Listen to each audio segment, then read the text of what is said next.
ஆக்சுவலாக எங்களுக்கு கல்யாணம் ஆகி 1 year 4 months ஆகுது சார். நாங்கள் 2 பேரும் ஒன்றா படுத்து தூங்கி ஒரு 8 months இருக்கும் சார். இதுக்கெல்லாம் யார் காரணம் தெரியுமா?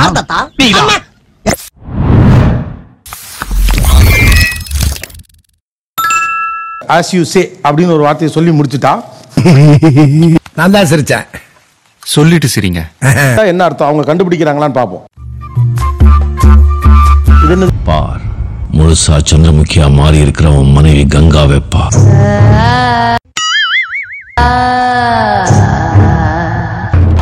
யார் அந்த பொண்ணு? பேய் மாதிரி இருக்கு நகை போட்டுட்டு. பாப்பாங்க அழகா இருக்கு நல்லா இருக்கு அப்படி சொல்லணும்.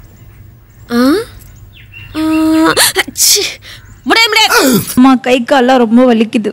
புடிச்சு காலை ஓடச்சு அமுக்க சொல்லுகிற குடும்பம் அது எப்படி ஒத்துக்கும்பா? ஓகே சார், நான் என்ன வேலை பார்த்துட்டு இருந்தாலும் அது அபிஷியலா இருந்தாலும் சரி ஃபேஷனா இருந்தாலும் சரி அதை அப்படியே விட்டுட்டு அவங்களுக்கு நான் வந்து தைலம் தச்சு விட்டு காலமிக்க விடணும். அது இல்ல சார், நீர் மங்கினி அமைச்சர் என்பதை மணிக்கு ஒரு முறை காட்டிக்கொண்டே இருக்கின்றாய். அப்படி அர்த்தம்னா வீட்டில் வேலையெல்லாம் பாத்திரம் கழுவுறது, துணி துவைக்கிறது, அந்த மாதிரி வேலையெல்லாம்.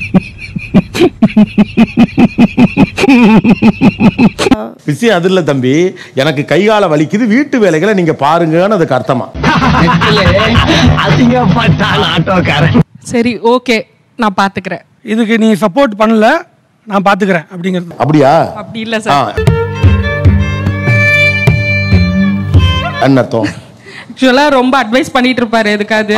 ஓகே நிறுத்துங்க இந்தம்மா அப்படின்னு போயிடணும். சும்மா அந்த அட்வைஸ் பண்ணக்கூடாது தெரியல உனக்கு. ஓ சரி, நான் பாத்துக்கனா போதும், நிறுத்து, ஸ்டாப் பண்ணுங்க, எங்களுக்கு தெரியும் அப்படின்னு அர்த்தம். மாமா நீங்க ஆனா எல்லாமே கன்ஃபியூஷன்ல தான் இருக்கீங்க. மாமா அப்படின்னா தேவைப்படுது அப்படின்னா இல்ல, மாமா அப்படின்னா அமைதியாயிரு, அவ்வளவுதான். டேய் இவன் வேற என்னை ரொம்ப டார்ச்சர் பண்றான்டா. தீபு இவளை பார்த்தா நம்ம ஊருக்காரி மாதிரி தெரியலையே. லவ்வா கூப்பிடுறான்னு அர்த்தம். கரெக்டா? ஏதோ எனக்கு தேவை கூப்பிடுறேன். ஓ ஏதோ அடி வாங்கியாச்சு, சேத்திரை அடி வாங்கியாச்சு. தேவைப்படுற வேலை இருக்கு வா. ஆனா நீங்க எல்லாமே வேற மூட்லயே இருக்கீங்க தம்பிங்களா. தங்கதுரை ஒரு அளவுக்கு மேல பண்ண. ஆமாங்க சார். என்னது? நாங்கள் வெளியே ஃபேமிலி அடிக்கடி வெளியே போவோம்.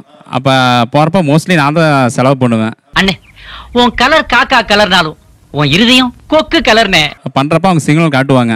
சிக்னலா? என் பாசஞ்சரை நான் தான்டா காப்பாத்தணும், வேற யாரு காப்பாத்துவா? ஏதாவது எனக்கு சில சமயம் புரியாத நான் பே பண்ணிடுவேன். அப்புறம் வெளியே வந்து திட்டுவாங்க. அறிவு இருக்கு அவனுக்கு, பொறுக்கி புறம்போக்கு வயிற்று சொல்லதானே திக்கிற. பா இது இன்னும் மாமா கூட கிடையாது. நான் நல்லா பண்றனோ இல்லையோ, ஆனா நீ நல்லா பண்ற. ஏதோ பிடிக்கல நான் செய்யறது, நீங்க செய்யறது ஏதோ பிடிக்கல. என்ன சொன்னாலும் புரியாது, எப்படி சொன்னாலும் புரியாது, அதுக்கு அதுதான் அர்த்தம். சகல என்ன அவன் பொண்டாட்டி உன்னை எப்படி அசிங்கப்படுத்திட்டு போகுது பார்த்துட்டு பேசாம இருக்க. சரி ஒரு கணக்கு வச்சுப்போம், ஒரு வாரத்துல எத்தனை தடவை அழுவாங்க? ஒரு வாரத்தில் ஒரு 3 times அழுவாங்க சார். அப்ப இதே தொழிலாத்தான் அலையிறியா நீ?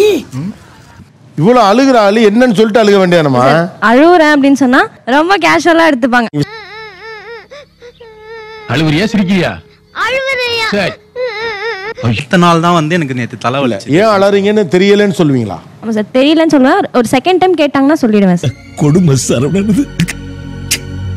ஆக்சுவலாக எங்களுக்கு கல்யாணம் ஆகி 1 year 4 months ஆகுது சார். நாங்கள் 2 பேரும் ஒன்றா படுத்து தூங்கி ஒரு 8 months இருக்கும் சார். இதுக்கெல்லாம் யார் காரணம் தெரியுமா? அவன் டெய்லி ஒரு நாளை போல Monday all the days night 2 மணி வரைக்கும் விளையாடுறான் சார்.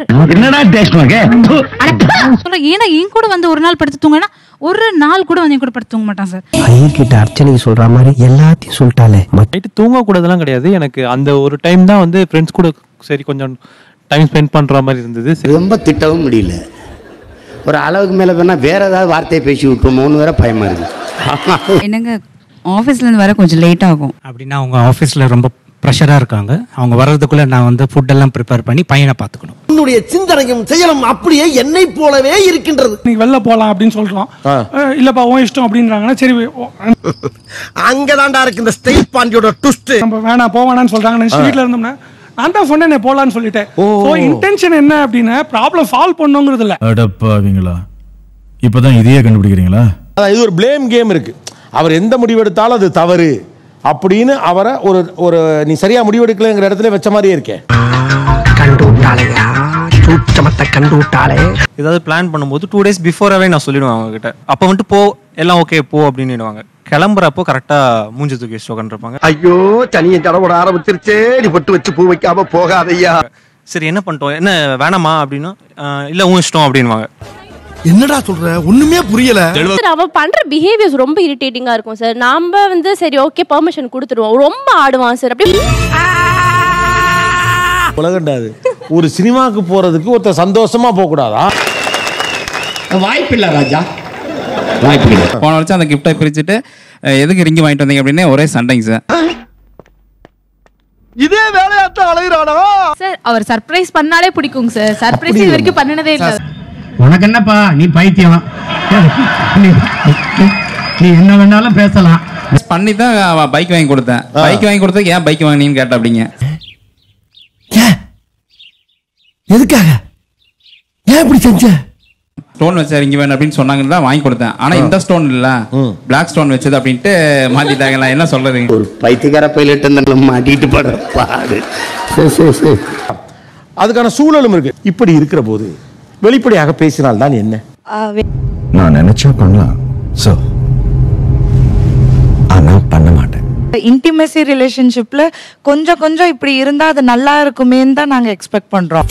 கடைசி வரைக்கும் சொல்லவே மாட்டேங்கிறாங்களே. வேற எந்த ரிலேஷன்ஷிப்லயும் அதை எடுத்துட்டும் போக முடியாது. இவங்க கிட்ட மட்டும்தான் நாங்க அது அந்த மாதிரி சைன் சிம்பிள்ஸ் இவங்க கிட்ட மட்டும் தான் வச்சுக்க முடியும். என் நெத்திய நல்லா பாருங்க, இதுல கேனப்பைய அப்படின்னு எழுதி இருக்கா இல்ல? அப்ப நான் என்ன இழிச்சவாயனாடா? பைபாஸ் ஏறிட்டோம். மேடம் வந்து என்ன பாக்குறாங்க. கிட்டத்தட்ட காரைக்குடி பைபாஸ் ஏறி புதுக்கோட்டை வரைக்கும் பாத்துக்கிட்டே வராங்க. என்ன குறுகுறுன்னு பாக்குற? என்னடா உம்மா கொடுக்குற? நான் இப்படி பார்த்தா நீ என் ஃபோர்ஹெட்ல கிஸ் பண்ணணும், இது கூட உனக்கு தெரியலையா? இந்த சின்ன விஷயத்த கூட புரிஞ்சு தெரியாத தத்தியா இருக்கிறானே. இது 60 கிலோமீட்டர் டிஸ்டன்ஸ் இது நடந்துகிட்டே இருக்கு. நான் கேக்குறேன், 60 கிலோமீட்டர் அது புரியாம பக்கி நீ என்னதான் பண்ண? இந்த அவமானம் உனக்கு தேவையா? கல்யாணம் புதுசுல எப்படி சார் தெரியும்? கல்யாண புதுசுலாண்டா அதெல்லாம் கேட்க முடியும்? இன்னும் பச்சை புள்ளையா இருக்கேடா. பச்சை புள்ளையா? அன்னைக்கும் நான் இன்டிமேட்டும் பண்றேன். காக்கா காக்கா படம் சாங் ஓடிட்டு இருக்கு. ஆனா என்ன பிரயோஜனம்? அம்மா ஜல்லிக்கு பிரயோஜனம்டா.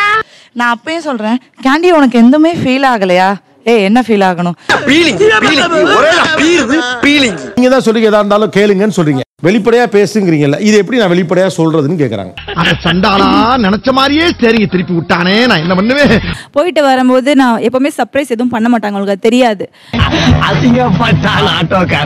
வாங்கிட்டு வந்திருக்காரு, பேங்கிள்ஸ் வாங்கிட்டு வந்தாரு. ஆனா அது வந்து 4 வயசு குழந்தைக்கு போடுறது வாங்கிட்டு வந்திருக்காரு. எல்லாம் ஒரு உள்நோக்கம் தான். எது மனிதாபிமானம் தான் மாப்பிள்ள. அவங்க சொன்ன வளையல் தான் வாங்கிட்டு வந்தேன் சார். சைஸ் பத்தல, அதுக்கு நான் என்ன பண்றது? பாய்க்கு வந்தபடி எல்லாம் பேசப்படாது. எதா இருந்தாலும் நியாயமா பேசணுமா இல்லையா? தங்கச்சிக்கு பத்துச்சு சார். என்னோட தங்கச்சி ரொம்ப கிளியர். பாவி ஆளை பார்த்தா டம்மி பீஸா இருக்க, பயங்கரமான ஆளா இருக்கேடா. நன்றி, வணக்கம்.